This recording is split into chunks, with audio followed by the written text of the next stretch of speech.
uniforms, gents' ready-made suits, shirts, socks, high hats. There you are, madam. Plenty of give in the leg. And completely draft-proof. No, I don't think I fancy them. Very few people do. But they're very practical in this chilly weather. Of course, it's for madam to decide. It's either cold and interesting or warm and safe in these. Well, have you anything else? Well, I'm afraid not, madam. You've seen everything we've got. That's right, isn't it, Miss Brahms? Yes. Why doesn't madam come back tomorrow and look at them again? Yes, I think I'll do that. You don't want to rush into these things. Can't imagine anyone wanting to rush into these. Thank you. Goodbye. Goodbye, madam. Thank you so much. Fussy old bug. Honestly, I can't understand why people want to buy old-fashioned underwear like this. I mean, that's not going to turn her old man on, is it? Perhaps she wants to turn him off.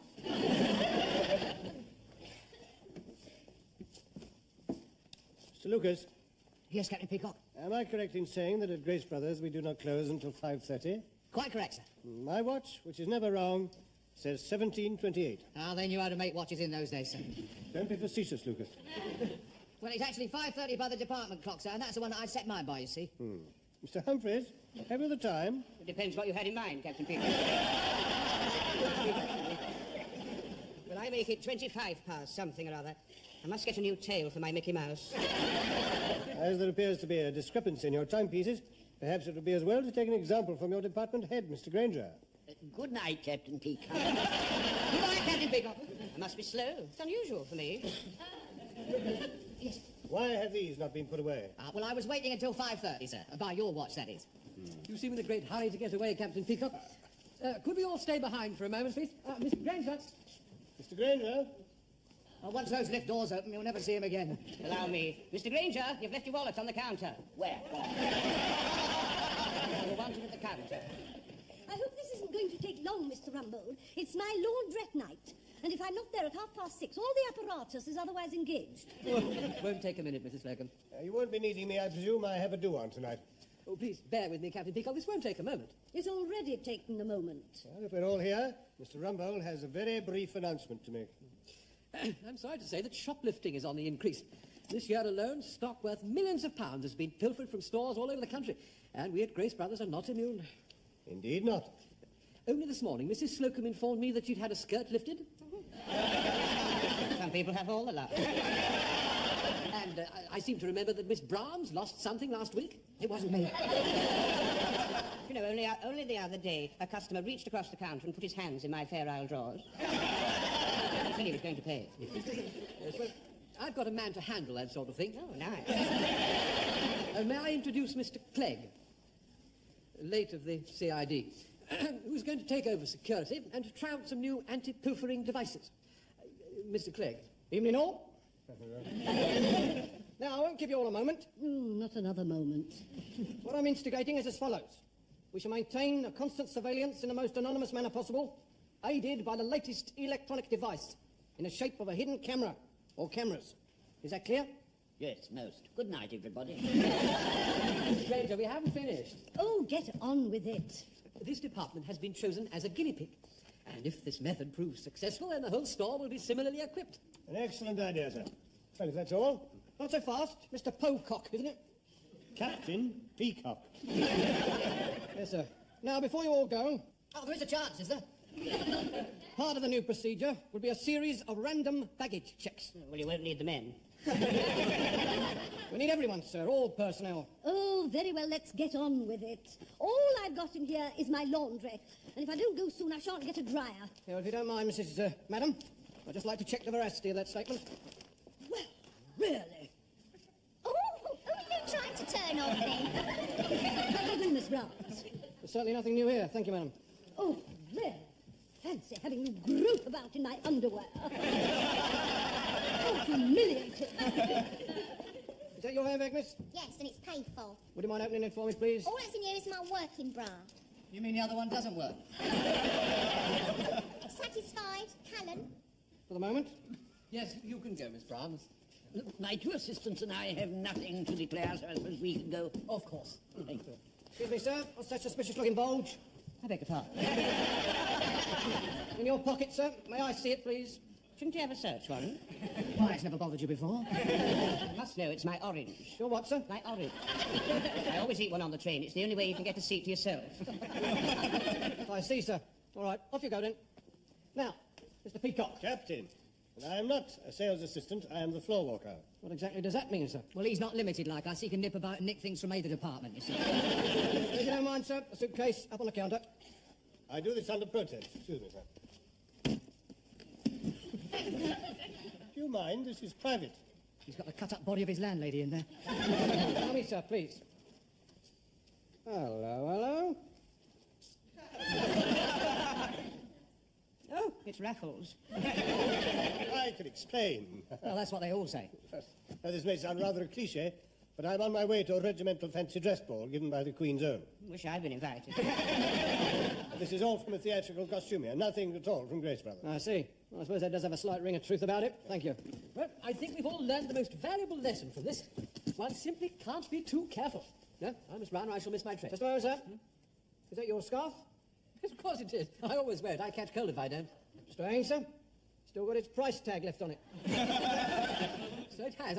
I must have picked it up by accident. Now, how could that have happened? How indeed. Perhaps you better come along and explain it to me in your office. Yes. Like I say, it's always the one you least suspect.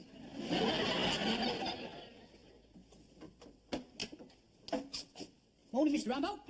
Coffee on the desk there. Here you got Nick last night pinching a scarf. Misunderstanding. Oh, yes. What are you doing touching all this? Well, just making sure it's properly connected. I was here all night helping them with them hidden cameras, you know.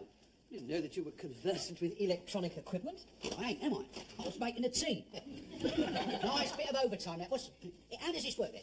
Well, I've had it all explained to me. It's just like a normal television set. Oh, what? Well, one switches on here, and then by pressing these different knobs, you can keep an eye open for shoplifters. The store's open. Let's see what's going on.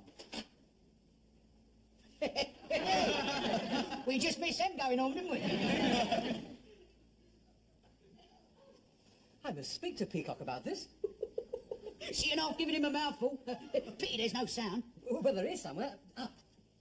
Surprised that you ought to have them cut off. Have what cut off?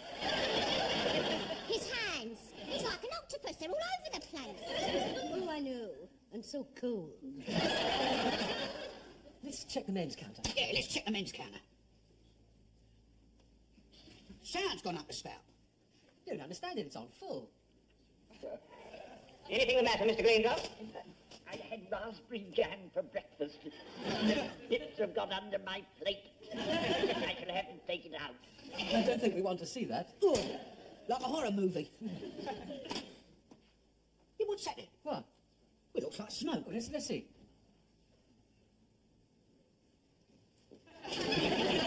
This is serious. This is very serious indeed. It is. I thought he'd given it up. That'll do, Mr. Mash. All right, Mr. Rambo.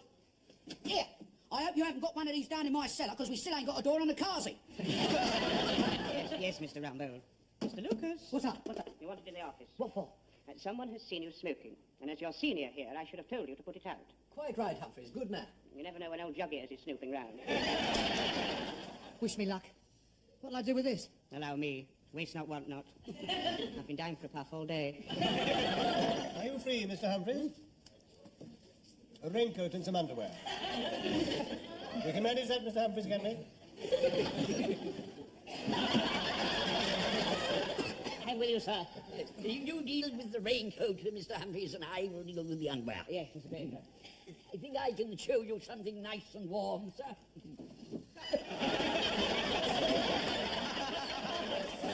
Do you mean to say that with the aid of that thing there, you've been spying on us? Not spying, Mr. Lucas. I was just testing out the anti-pilfering equipment and happened to observe you smoking, which is against the rules. Well, I consider that an invasion of my privacy. Nevertheless, you shouldn't have been smoking. No, well, it's my nerves, you see, sir. Nerves? Yes, you see, my mother's away for the night, and it's the first time... Well, I haven't been left alone before since I was that high.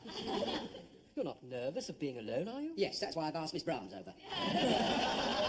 And has she agreed? Oh, yes, she's coming over to cook my supper. Well, I think that's most public-spirited of her. Yes, and she's agreed to spend the night in the spare room. But why does that make you nervous? Well, that's where I sleep. My mother might come back. Well, what you do outside here is no concern of mine. I just don't want to see you smoking on the floor. Oh, don't worry, you won't see me again, sir. Which part of the floor can't you see from up here? Well, with these hidden cameras, I can cover most of the men's and the essential areas of the ladies. Look.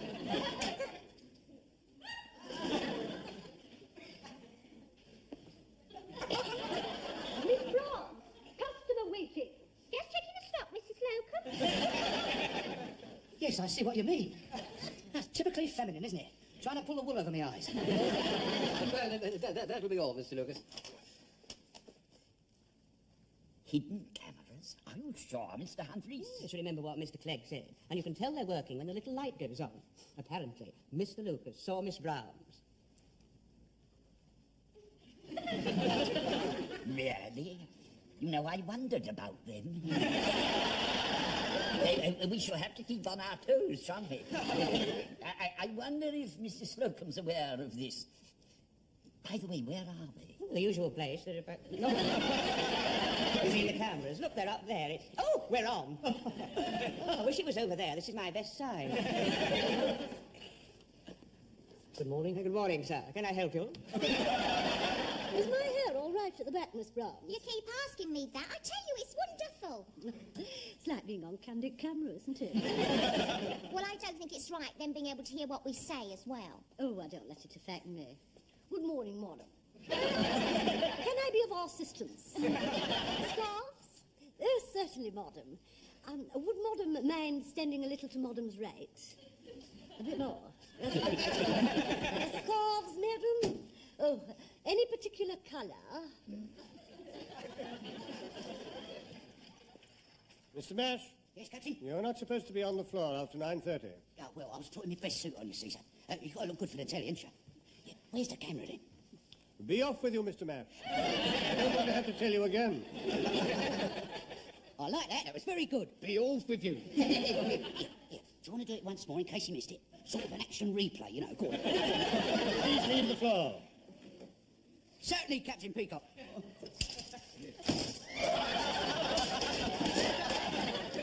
Now look what Mr. Mash has done.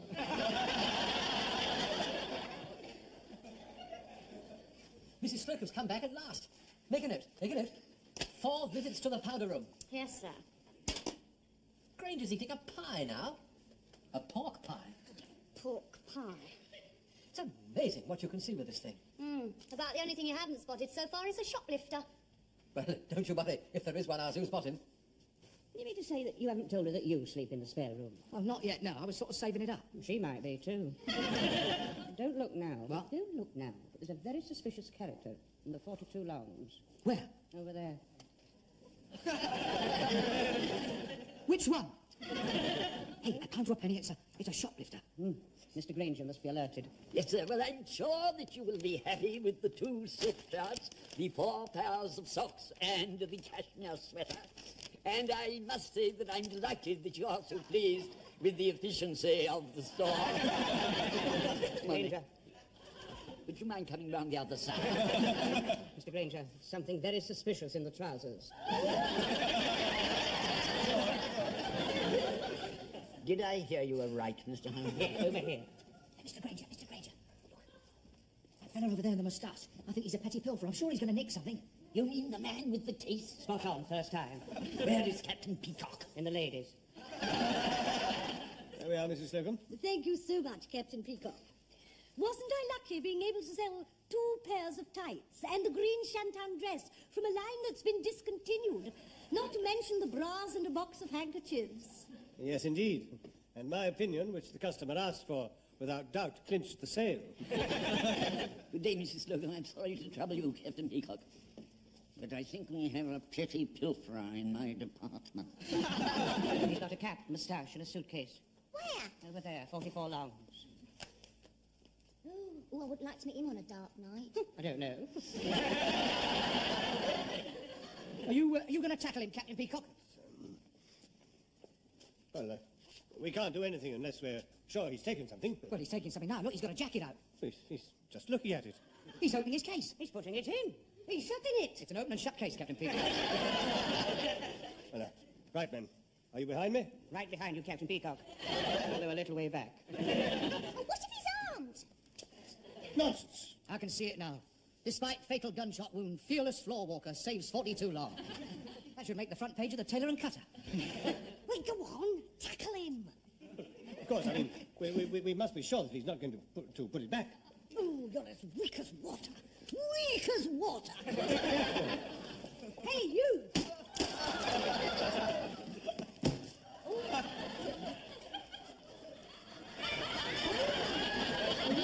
Just come on. Oh, it's the Snow Detective.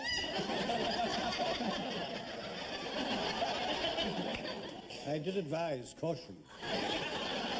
The reason Mr. Clegg took the jacket was to test the efficiency of the cameras and the alertness of the staff. Now, owing to your over-enthusiasm, there may be legal proceedings when he comes out of hospital. A hand on the arm would have been enough. No, I did all I could to restrain him, sir, but Mr. Granger was so sure. Yeah, so I saw. But what worries me more than anything is the general laxity of the department. Got some notes here. Mrs. Slocum, 7 visits to the powder room. It's been very chilly. Mr. Granger, 11:45, 1 sandwich eaten in the fitting room. 12:30, a pork pie behind the sock counter. Mr. Humphreys, a long personal telephone call with customers waiting. To a sick friend. At the stage door of the Sadler's Wells Ballet.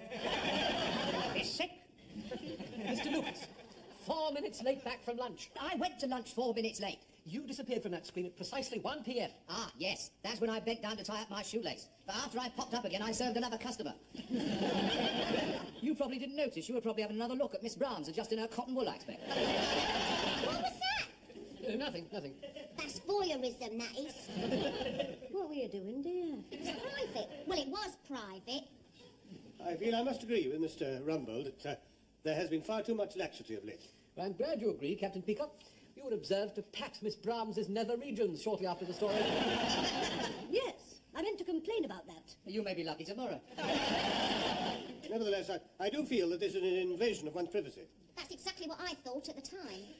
It all smacks very much of George Orwell. You tried to say someone else did it?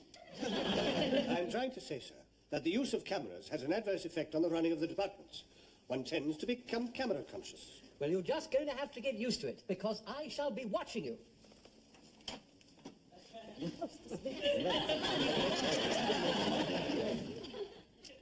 Are you sure we're safe here? Lower your voice. Are you sure we're safe? Listen, those cameras have got to go, right? Now, I've had a word with the ladies and they've agreed to help. What Now, are they going to do? Well, you know how much of a hypochondriac old Rumbold is? Well, what I thought was... Miss Brown, I want a word with you about Mr. Rumbold. Yes? Did you notice how he looked when he was telling us off? Oh, yes, because I've seen that look before. My uncle had it just before he went. Very drawn under the eyes. Yes. I wonder if anyone else noticed it. Oh, I don't suppose so. I mean, you only see it if you look really closely. I mean, it would take a doctor to really tell.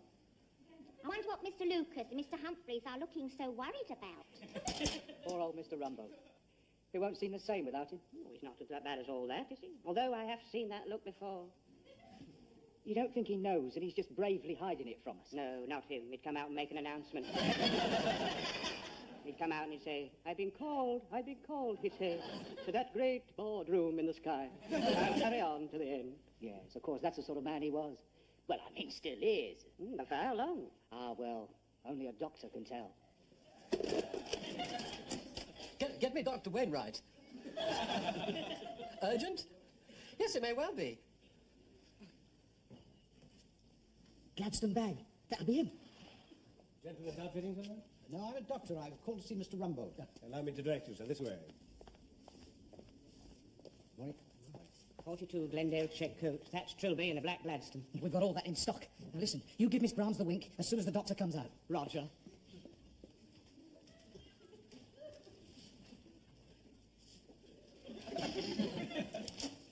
Well, I can't find anything wrong. You're as fit as a man of only 50. But I am only 50.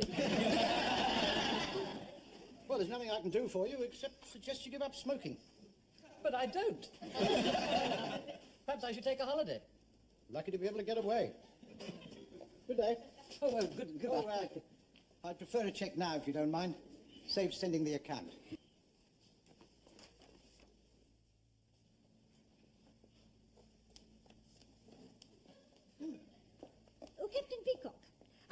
if you'd run an eye over my chicks. I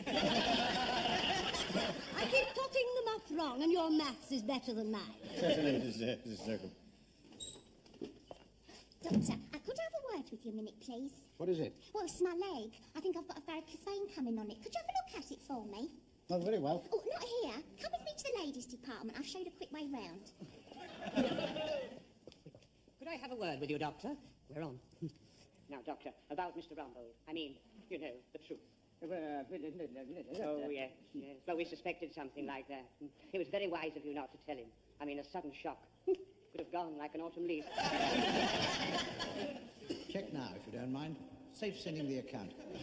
In answer to your last question, he has been under a sudden strain recently. It's these TV cameras he's had fitted to stop pilfering. He can't take his eyes off the screen, frightened of missing something. No, don't ask him to have them removed. No, please. I'm sure he'd want to go in the saddle, making sure that Grace Brothers ran smooth to the end. Although he could last until 100 if he rested. Get me security. Quickly. No wonder he said I'd be lucky if I got a holiday. If you'll follow me, Doctor, I'll show you a quick way out. Well done, Dr. Finlay. He noticed. Oh, God, he wouldn't miss a thing, did he? I wonder where the doctor is. He's probably still looking at Miss Brahm's leg, no doubt. Yes, I shall be giving a second opinion on that myself later on. You're all the same. It's the doctor. He's going into Rumbold's office. Well, that's torn it. Well, it was a nice try. You better start looking for your cards. It was your face he saw, not mine. If I go, you go. And do it immediately. Yes. I'm afraid I have some very serious news for you. Yes, I know, but don't tell me. I'm trying not to put any sort of strain on myself. I've just ordered all this equipment removed. Oh, really? Yes. Just the same, it's my job as a doctor to tell you No. Miss Brahms has measles. Measles. Is that all? That's all I have to tell you, yes. Yes, well, I understand. If I take it easy, I could be here for years. Marvellous, isn't it? The one night my mother's away and she has to go and get measles. Just my luck. I haven't had it. The way things are going, you're not going to get it. I say, you haven't handled her recently, have you? Well, I've just given her a peck on the neck, that's all, when I set the plan up. Why? I mean, you don't think I'd... I was going to ask you out for a drink, but on second thoughts... Good night.